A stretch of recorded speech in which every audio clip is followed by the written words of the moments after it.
suis tout à fait ravie de vous retrouver en cette belle journée de lundi pour une nouvelle intrigue, pour une nouvelle histoire sur ma chaîne Chris Sinclair Show. Alors j'espère que vous êtes prêts pour cette nouvelle aventure. Donc nous partons dans les années, fin des années 50 et nous partons du côté de Besançon dans le Doubs, dans le Franc-Comtois.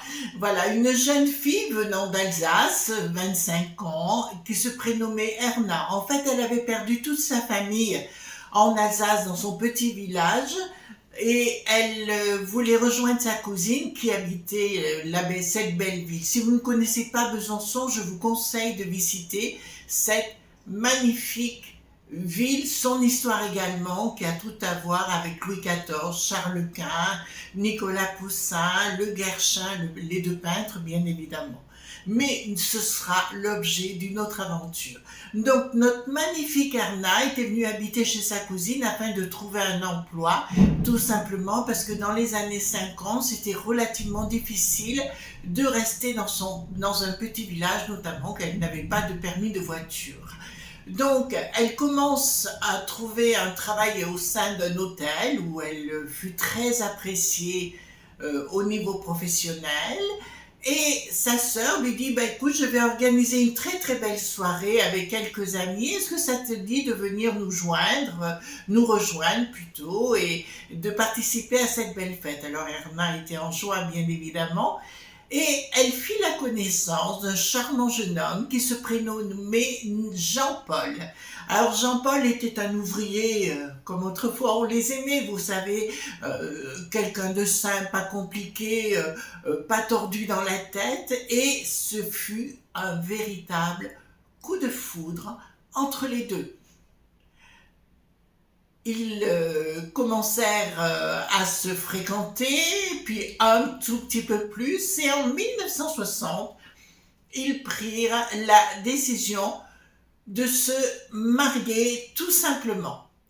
Tout simplement, le mariage à l'époque était très important.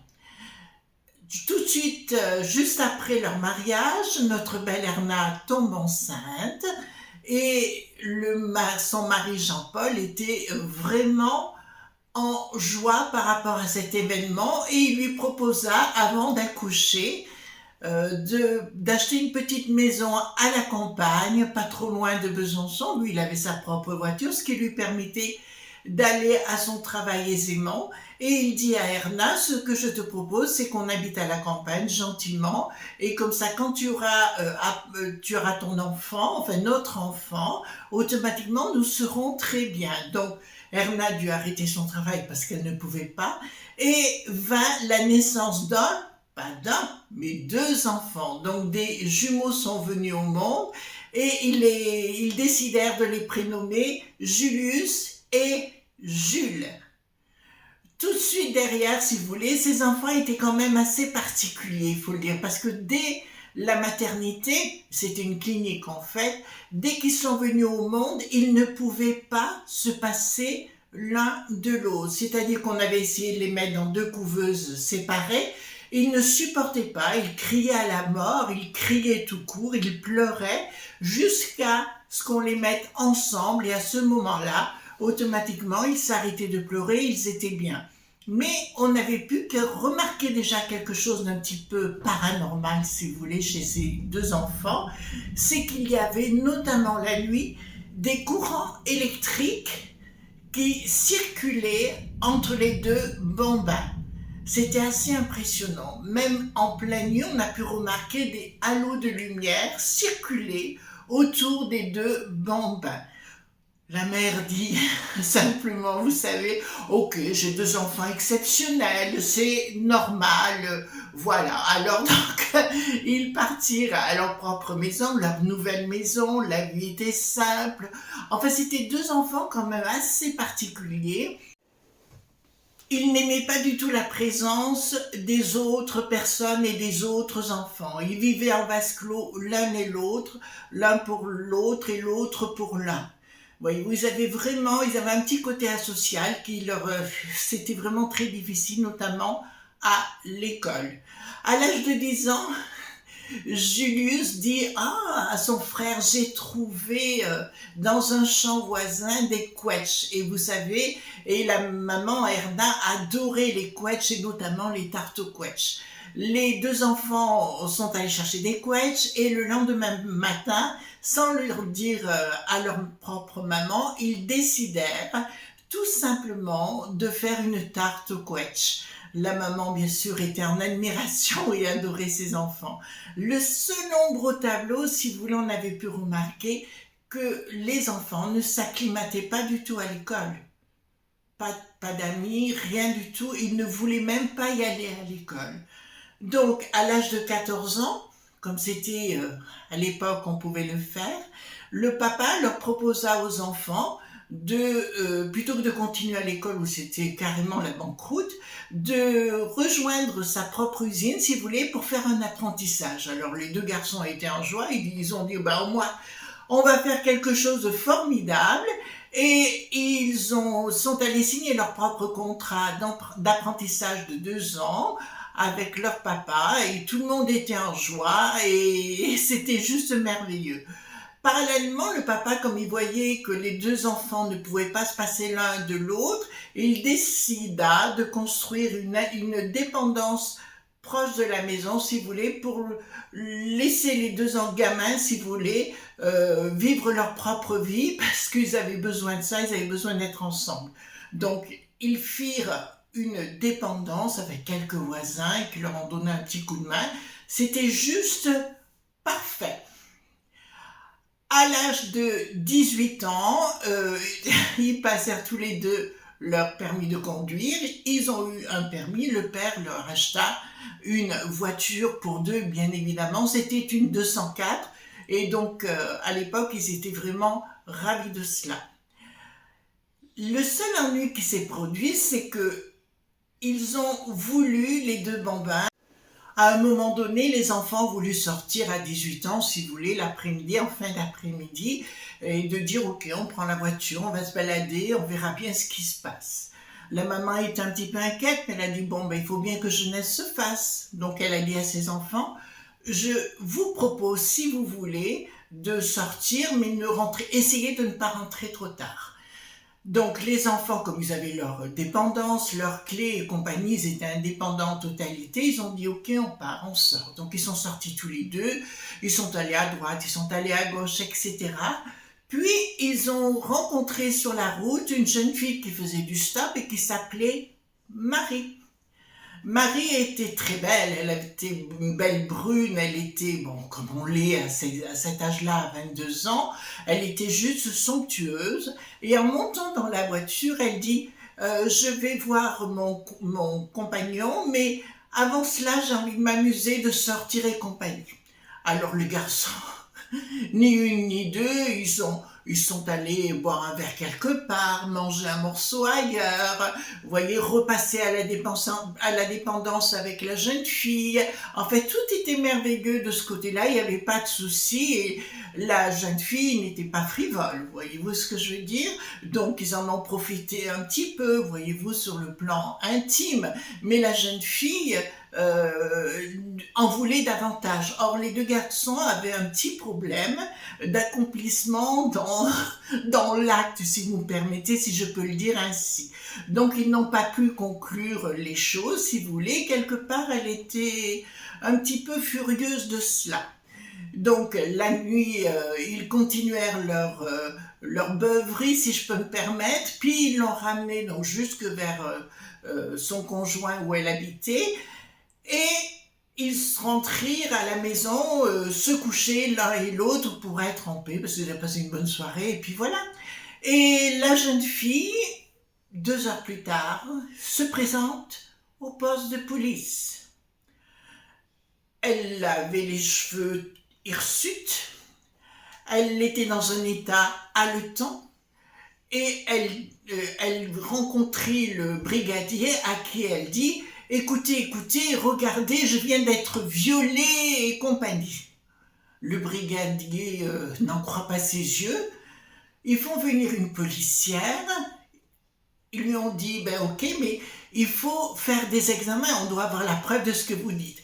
Et elle dit, la policière lui dit, mais vous avez le nom des deux personnes? Elle dit, oui, Jules et Julius, tel nom, à tel endroit et compagnie. Donc, la police, pendant que la jeune fille faisait ses examens, la police est allée les chercher manu militari.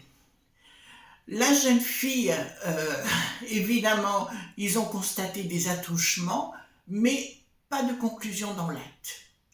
Donc, elle est revenue à la police, elle a soutenu devant Jules et Julius ce qu'elle disait, et les deux frangins ont essayé simplement d'expliquer que ce n'était pas possible, que c'était pas du tout ce qui s'était passé. Donc le policier vertement leur dit, on vous met en garde à vue pour l'instant, on va voir ce qui s'est passé et compagnie. Donc ils ont téléphoné au juge, puis le juge a dit c'est parole contre parole, on ne peut rien y faire, mais quand même on va faire une procédure contre les deux jeunes hommes. Donc ils ont eu très peur, bien sûr, ces jeunes hommes, ils sont sortis de garde à vue. Ils étaient laissés en liberté, la jeune fille Marie est retournée de son côté et ces jeunes gens étaient traumatisés, ils ont repris leur travail, personne ne les croyait, le père ne les croyait pas non plus, tout le monde ne croyait que cette jeune fille, voyez-vous, et ça c'était juste pas tolérable pour eux.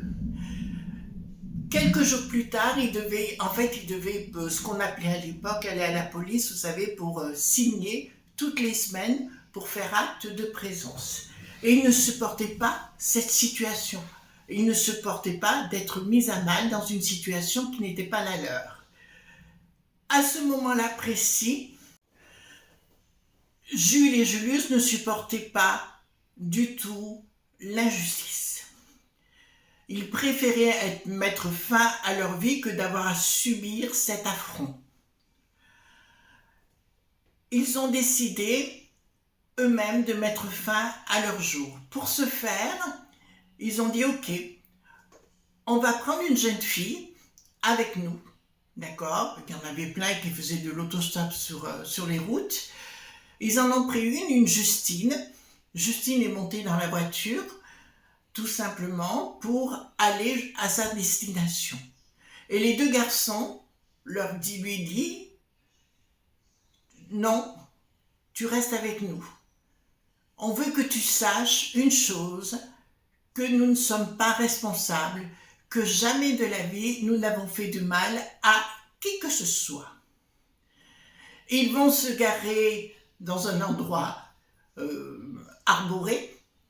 Ils mettent une serviette sur la verdure, sur le gazon, tout simplement. Ils sortent, ils avaient préparé un petit pique-nique, mais également dans des bouteilles, du poison. La jeune fille elle n'était pas au courant qu'il y avait du poison, elle ne savait rien du tout. Donc elle lui a dit, on veut que tu racontes, on te laissera partir, mais on veut que tu dises à tout le monde que nous ne sommes pas responsables de ce qui s'est passé. Jules avait préparé un autre scénario dans sa tête. Il dit à son frère, donc tout en mangeant, bien sûr, il dit à son frère, ferme les yeux. Je vais te donner le poison. Enfin, ils avaient prévu donc de prendre un poison. Et il lui a dit, je vais te donner le poison à Julius. Et à Julius, il avait mis en fait des somnifères pour qu'il s'endorme. C'est ce qui se passa. Il s'endormit. Mais pour lui, il avait prévu le poison.